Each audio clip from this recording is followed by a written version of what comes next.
আমাকে বুক থেকে তুলে রোহান বলল, কি করছো তুমি? আর না, এখন আমার অফিস যেতে হবে, এ সময় এসব করলে আমারই সমস্যা হবে। ও মা, তুমি তো এমন ছিলে না, আগে তো এমন করনি, ইদানিং কি হচ্ছে যে তোমার? আমার কিছুই হয়নি, আমি যাই তাহলে বলেই রোহান রুম থেকে বের হয়ে যায়। কেন যেন বারবার সন্দেহ হচ্ছে রোহানকে, সে ইদানিং এমন ব্যবহার কেন করছে।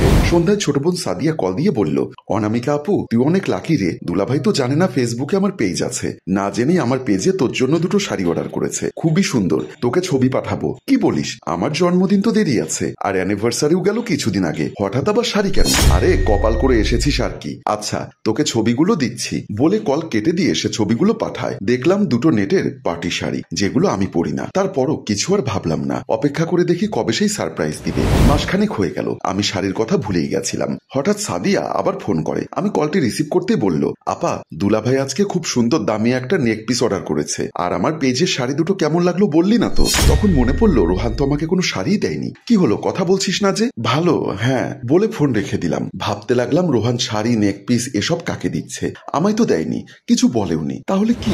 রাতে রোহান বাসায় আসার পর একসাথে ডিনার শেষ করেই সে সোফায় বসে ল্যাপটপ নিয়ে অফিসের কাজ শেষ করতে লাগলো। আমি ওর পাশে বসে বসে মোবাইল টিপছি। আমাকে জাগতে দেখে রোহান বলল, অনামিকা, ঘুমিয়ে যাও গিয়ে, রাত জেগো না আমার জন্য, আমার কাজ শেষ করে ঘুমোতে দেরি হবে। ও আচ্ছা, আমার মোবাইলটা চার্জ থেকে একটু দিয়ে যেও তো। আমি কিছু না বলে মোবাইল আনতে উঠে চলে গেলাম। মোবাইলটা চার্জ থেকে হাতে নিতেই একটা টেক্সট এলো অপরিচিত নাম্বার থেকে। লেখাটি ছিল, লেট নাইটে ভিডিও কলে এসো, একা একা লাগছে। মেসেজটা পড়ে আমার হাত পা ঠান্ডা হয়ে গেল, ধপাস করে খাটে বসে গেলাম। কি হচ্ছে এসব বুঝতে পারছিলাম না। মোবাইলের স্ক্রিনটা লক করে মোবাইলটা নিয়ে রুম থেকে বের হয়ে গেলাম। আমি রোহানের কাছে মোবাইল দিতেই সে মোবাইলটা নিয়ে পাশে রেখে আমার হাত ধরে টেনে আমার কপালে একটা চুমু খেয়ে বলল, যাও ঘুমিয়ে পড়ো লক্ষ্মীটি, গুড নাইট। উঠে চলে যাচ্ছিলাম, হঠাৎ রোহান আবারও বলল, নেক্সট উইকেন্ডের পর এক্সট্রা 2 দিন বন্ধ আছে, আর উইকেন্ড 2 দিন, মোট 4 দিন। কোথাও ঘুরতে যাবে কি বলো? হ্যাঁ যাওয়া যায়, দেখো সব ঠিকঠাক হলে বুকিং দাও। আচ্ছা যাও, কালকে রাতে এ ব্যাপারে কথা হবে, গুড নাইট। আর একটা কথা, কাল সন্ধ্যায় কিছু গেস্ট আসবে বাড়িতে, অফিসের বসও আসবে,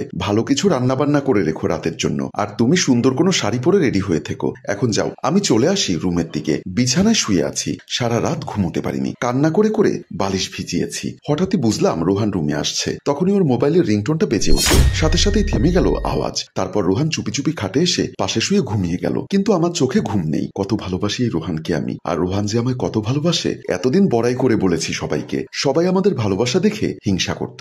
তবে হ্যাঁ, আমাদের বিয়ের 5 বছর হলেও কোনো বাচ্চা কাচ্চা নেই আমাদের। সমস্যাটা আসলে আমাদের কারোরই না, আবার দুজনেরই অল্প বিস্তর সমস্যা আছে, কিন্তু বাচ্চা হবে না এমন কথা কোনো ডাক্তারই বলেননি। বাচ্চা হচ্ছে না বলে রোহানের মনে কখনো আফসোস দেখিনি। আমি মন খারাপ করলেই আমাকে ঘুরতে নিয়ে যায় দেশের ভেতরে বাহিরে, অনেক জায়গায় ঘুরেছি আমরা একসাথে, আমাকে কখনোই মন খারাপ করে থাকতেই দেয় না। সেই রোহান কিভাবে অন্য নারীর সাথে সম্পর্কে? না না, আর কিছুই ভাবতে চাই না, আমি একা থাকতে চাই কিছুদিন। কিন্তু এই অবস্থায় রোহানকে একা বাসায় রেখে যেতেও কেমন লাগছে। না, এভাবে ভেঙে পড়লে চলবে না, আমি আমার জায়গা ছেড়ে দিব না। ভাবতে ভাবতেই সকাল হয়ে গেছিল। কলিং বেলের শব্দে দরজা খুলে দিলাম। দরজা খোলার পর দেখি রোহানের সাথে 2জন ছেলে কলিগ আর একজন মেয়ে কলিগ। মেয়েটির গায়ের শাড়িটি খুব বেশি পরিচিত লাগছিল। ক্ষণিকেই মনে পড়ে গেল শাড়িটা সাদিয়ার পেজের সেই শাড়ি, যা রোহান আমার জন্য অর্ডার করেছিল ভেবেছিলাম। এই অনামিকা, কি হয়েছে তোমার? আর কতক্ষণ এখানে দাঁড়িয়ে থাকবে? সবাইকে সালাম দাও, কেমন আছে জিজ্ঞাসা করো। ও সরি, রোহান আবার বলল, তোমার কি শরীর খারাপ? না না, ঠিক আছে আমি। সবাই ভেতরে এসে ড্রয়িং রুমে বসুন। সবাই সেদিকে চলে যায়, সবাই বসে বসে গল্প করছে। আমি সেখানে যেতেই রোহানের মেয়ে কলিগটা উঠে এসে আমাকে ধরে বলল, বাহ, ভাবি তো অনেক প্রিটি, অনেক সুন্দর লাগছে তো ভাবিকে এই শাড়িতে। আমি জোর করে যেন পানসে হাসি দিয়ে মেয়েটার দিকে তাকাতেই দেখি শাড়িটা এত পাতলা, তার ব্লাউজের বড় গলা ভেদ করে শরীরের অনেকাংশ দেখা যাচ্ছে। অনামিকা, ওনার নাম মিম, তোমার রান্নার অনেক সুনাম করে, তাই আজকে তোমার কাছে রান্না শিখতেও টেস্ট করতে নিয়ে এসেছি। কি ভালো করেছি না? আমি শুধু পানসে হাসি দিয়েই যাচ্ছি। মেয়েটি আরেকটি কলিগের পাশে গিয়ে বসে। আমি মেয়েটার আচরণ দেখছিলাম। অদ্ভুত ব্যাপার হচ্ছে, সে তেমন একটা রোহানের দিকে তাকাচ্ছে না, বা তার পাশে এসেও ঘেঁষে বসেনি। রাতে সবাইকে বিদায় দিয়ে ড্রেসিং টেবিলের সামনে দাঁড়িয়ে শাড়ি খুলছিলাম। হঠাৎ রোহান পেছন থেকে এসে জড়িয়ে ধরে কাঁধে চুমু খেয়ে বলল, আজ তোমাকে কেন যেন খুব বেশি মায়াবী লাগছিল। কেন, অন্যদিন বুঝি খারাপ লাগে দেখতে?